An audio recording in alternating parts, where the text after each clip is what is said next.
Welcome to the Start Something Show. Join world-renowned experts, change agents, and everyday folks who have done the amazing.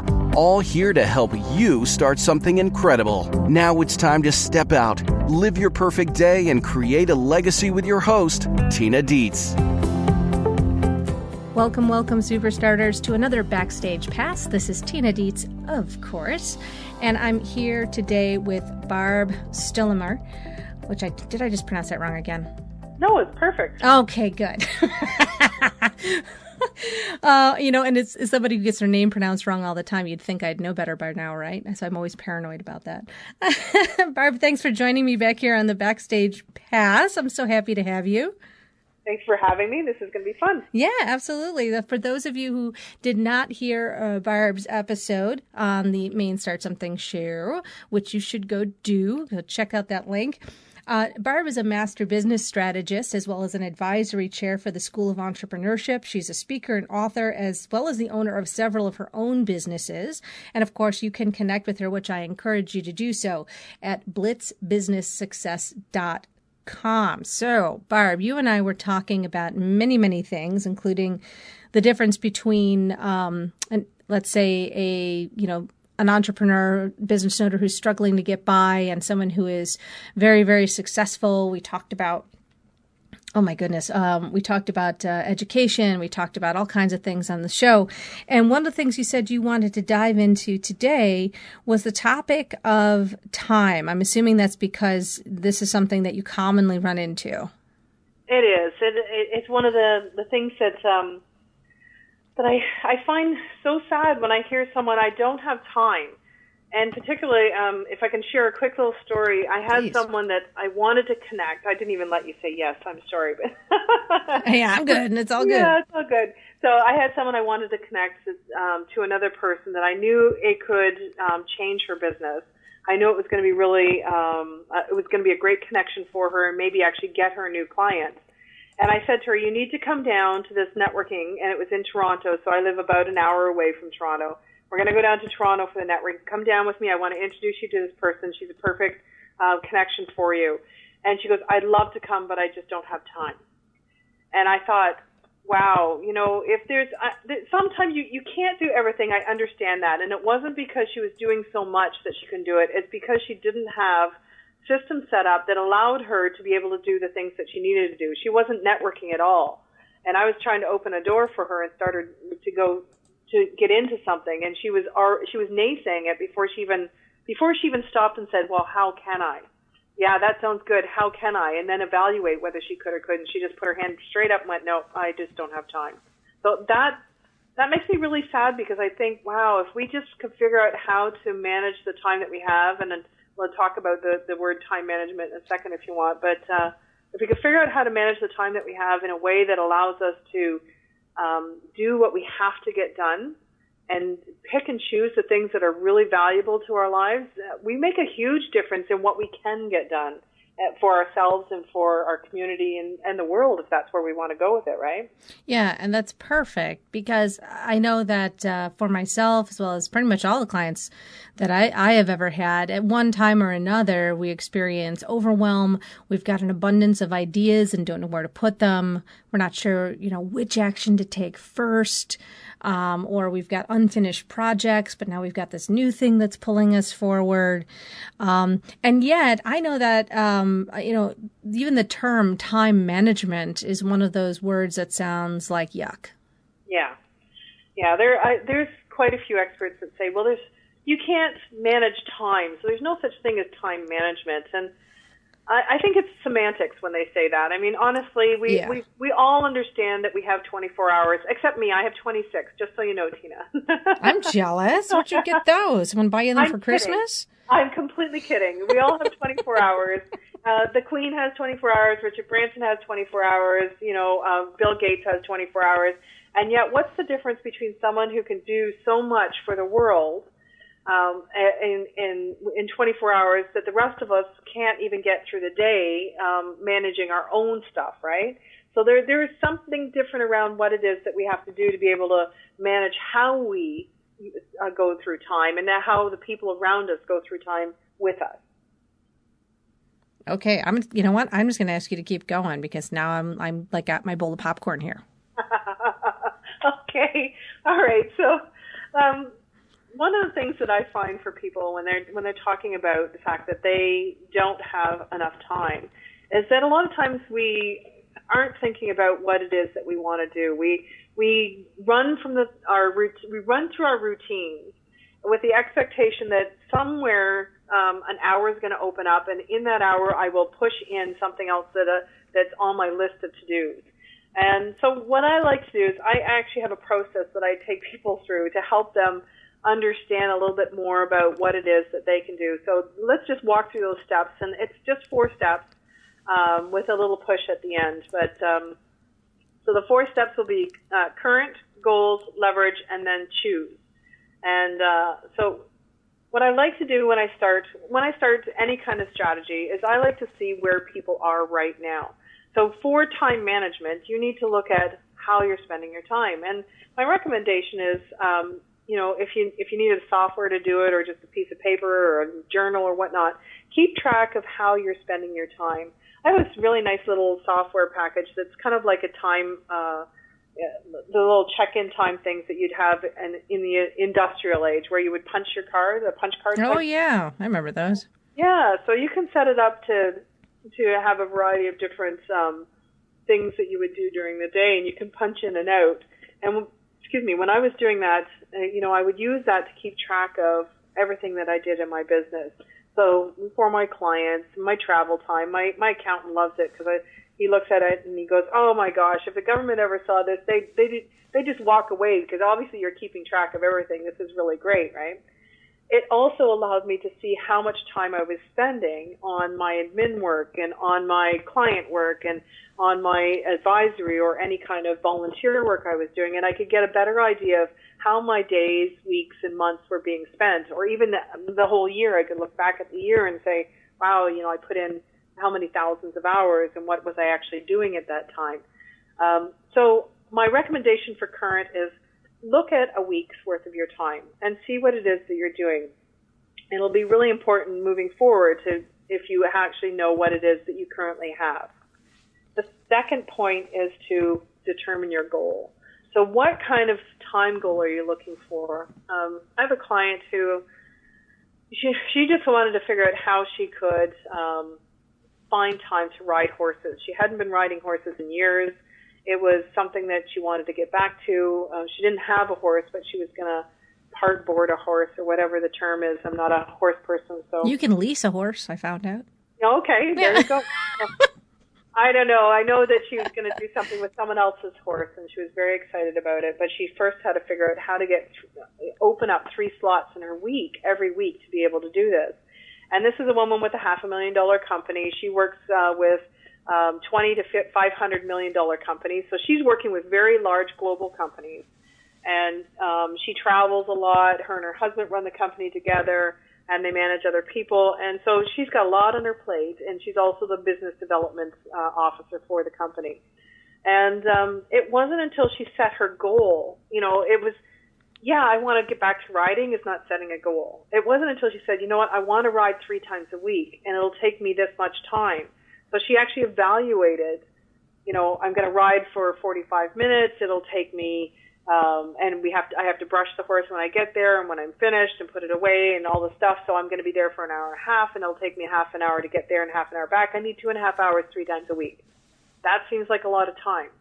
But until you know what it is and you ask, how can I get 2.5 hours 3 times a week, you'll never figure it out because I just got to get back to riding isn't enough. So for anyone who's setting a goal, you can look up SMART goals online, SMART, I believe it stands for specific, measurable, accountable? Actionable. Achievable. Achievable. One of those A words. Yeah, so achievable, realistic, time-bound. Time-bound. And you can find those online, but when I teach SMART goals, I teach smarter goals, and it's a AR on the end, not an ER. So you get the SMART part, and then you add in A for action and accountability, and R for risk and reward.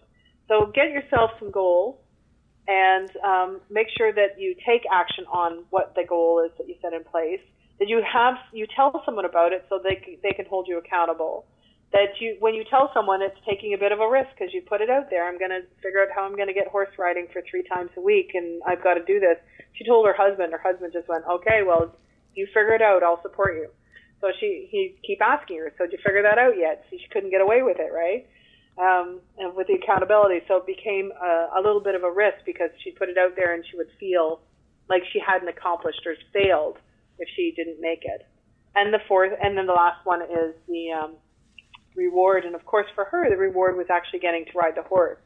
So if you're going to get somewhere, if you're going to free up some time, the time itself usually is the reward. The thing that you get to do in the time is the reward. So if you free up the time, whatever you get to do, make sure you do it, so that's your reward in freeing up your time.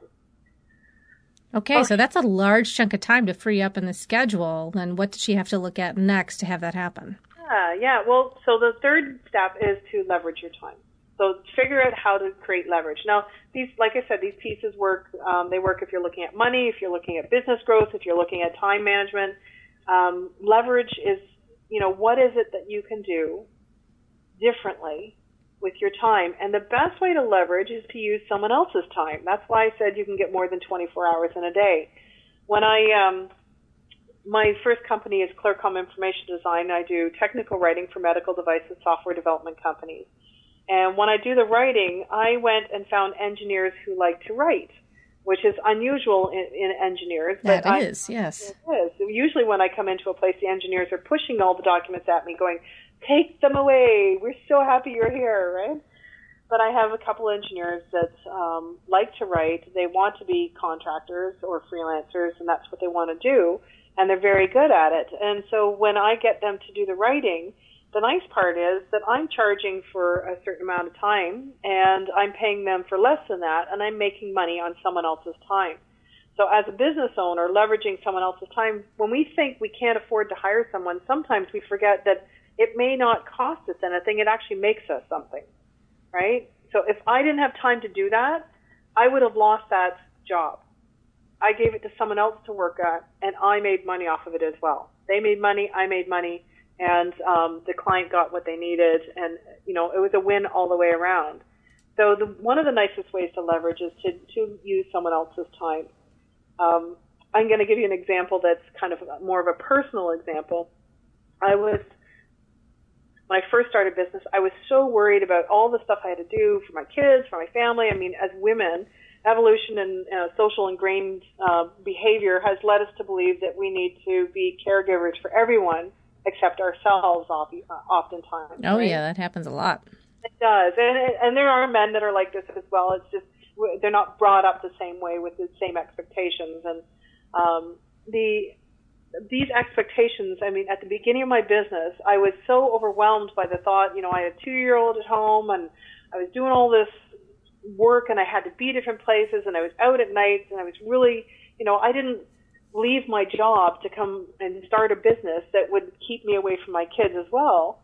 So when I realized that, I was going through this, I had one of my mentors turn to me, she goes, Barb, even a 2-year-old can scrub a toilet. And when I got the impact of what she was telling me, because, when we have young kids, they're willing to help, and we just got to stop worrying about how great it, Exactly. Is it perfectly clean? No. Will it be someday when they're older? Yes, because they're going to get better at it. It's my job to teach them anyhow, so if I can teach them something and then give it to them and be a little more open to the fact that not everything has to be perfect all the time, and sometimes we can leverage our time off of the things that we don't have to take on as our own all the time as a caregiver. Definitely. Oh, definitely. And I've worked with some folks who their kids are, 10 and 12 years old, and they're still making all of their lunches and doing all of their laundry and all of the dishes, and the kids don't have any chores.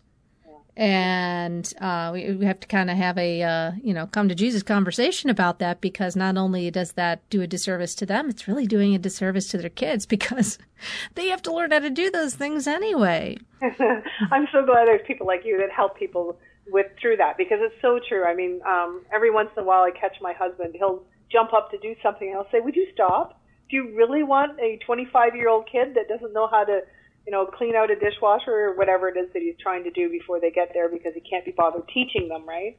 And he goes, oh, yeah, you're right. And so just, it'll take me so much longer to teach them. This time it will, next time it won't. It's exactly. Okay. Especially like you said, if you let go of the expectation that it's going to be perfect and you let go that you have to like fix it afterwards, just let it be imperfect it's okay. Which I know for me is something that I have to continually coach myself on. But I've even been reading to my kids certain stories that are about, like things that happened 150 years ago and kids growing up in those time eras as bedtime stories and the perspective that they've gotten of what was expected of children, say, on farms. Has been kind of mind-blowing for them. My kids are, under 10. And, even how old was he? He was 9 years old. He was 9 years old and he was, learning how to break oxen. And every day he had to take care of 3 different barns. Well, yeah. Oh. Yeah. It's so true. Yeah. The time has changed. Actually, the kids who are still on farms, they know how to drive by the time they're 12 years old. And easily. They definitely have a different lifestyle, and our kids are, they're not learning as much, I think. So it's important as parents that we do that. It is. Let me give you a couple more leverage if you want. Yeah, please do. Okay. So a couple other ways you can leverage is to create better systems within your business. So systems, if you're doing something and you're doing it over and over again and you have to recreate it every time, it takes you the same amount of time to do it more than once. You're going to do, if it takes you half an hour to do it the first time, it'll take you half an hour to do it the next time. If you create a system around it so that every time you open it up, and you go to do it, you just follow the system. You don't have to think about what you had to have in it. You don't have to think about what's right and wrong. You don't have to worry about whether all the links are right or the connections are correct or whatever. The systems will help you save time in how you manage the things that you do. And it's the reason why there's procedures inside of large corporations. It's the reason why we put I actually recommend procedures for small business as well. And part of the CEO hat, which we were talking about in the other call, the CEO hat stuff talks about how you can create procedures using the CEO hat system to do it. So it feels really difficult for a lot of people to write procedures, but honestly, all it is just writing down, okay, I opened up my computer, and you write down, I open computer. And I opened up Skype, and you write down, open up Skype, and I wrote this, and then write down what you wrote down so you don't have to remember what it is you're going to say or do or write the next time. Systems can save a huge amount of time. And if you do something right the first time, don't you want to do it right every time? Oh, yeah. The amount of details that can slip through the cracks is atrocious. And a lot of times when we write things out, we think of other things that we could be adding into that process. Yeah, good. Yeah, so true. So you can create the same quality of delivery every time or improve. It only gets better if you're doing the same one and you realize afterwards, like you just said, okay, I've delivered this 3 times and now I recognize that what people are asking for is this, and you add it in. So that's how you get better quality, same amount of time. Perfect. Yeah. And the last thing is automation. So if you can find a way to automate something, have sign-ups that happen online, use tools. There's all kinds of free tools or inexpensive tools online nowadays. You should be able to leverage your time much better by having something else look after it for you instead of doing it yourself. Beautiful. That's some really excellent advice, Barb. Thank you for that process. Yeah. That's a really great process. Thank you. So the last piece is choose. And I recommend, so you've got a bunch of goals, you've thought of a variety of different ways. Choose the one goal that you want to work towards, and then choose one way to leverage it. And just start with one, because honestly, if you take a whole bunch, it'll feel really overwhelming, and you may not be able to implement it all. Again, I think you were talking about the fact that we just get so much going on, and we can get so overwhelmed by it that it's really hard for us to move forward when we get stuck in the minutia of all the stuff that's going on in our day. So just choose one. Exactly. And it's okay to just choose one. And it's okay if you're not sure which the right one is, because the whole point is to develop this muscle of choosing and to start implementing, tools and processes like what Barb, yes, Superstarters, I'm talking to you now, what Barb is just laying out for you here, because then you get used to it and then you start to be able to add on more and more. And before you know it, it becomes like second nature. And that's what we want for you, to help you be successful. Barb, a couple of questions for you before I let you go. And thank you so much for being so generous with your time and expertise. Thank you. Yeah. And remember, you can always connect with Barb at blitzbusinesssuccess.com. I highly recommend that you connect with Barb and with her work. She's a super fun, easy person to talk to. So feel free to reach out for a consultation with her to, get to that next level in business if you're kind of champing at the bit to up level what you're doing and move out of this, out of the frenzy, and get into this strategy and be able to see your future mapped out in front of you in a way that you can really wrap your arms around. Now, Barb, I got a question for you before I let you go. What's the legacy that you'd like to leave? Well, that's probably not as quick a question as I know. like. It's interesting. This is one of the things that I've been struggling with. Is I see all these people doing incredible things in different ways and they're connected to different charities. And I keep thinking, what's my charity? What's my focus? What's my charity? And recently, and we've had this conversation recently, I realized that all the things that I've done that are outside of my business, I've always been focused on teen and youth. And so I'm not really sure what it is specifically, but I love to work with teen and youth. I love to see them engaged and recognizing that they have the opportunity, the intelligence, the abilities, and that, they can get the knowledge to be able to do whatever it is that they think they can do. Because I really believe that the Gen Y and the generation that's following them are going to make a really big leap in what it is that we do for our society and possibly the world moving forward. So if I can help them in some way, whatever that looks like, I think that's what my legacy will look like. Perfect. It's a life well lived. Yeah. Yeah. And you're already, with all the work you're doing with teaching and education and all of that, I know you're already making a big difference in the lives of all of those folks and with all the, business owners that you work with. So thank you for the work that you do. Thank you. Thank you. All right, guys, you've got your mission for this week as usual. Get out there, make your time more effective and more efficient. Set some great goals. Connect with Barb. Check out her article here on the Start Something Show membership section. And as always, keep your dreams alive. We'll see you next time on the Backstage Pass.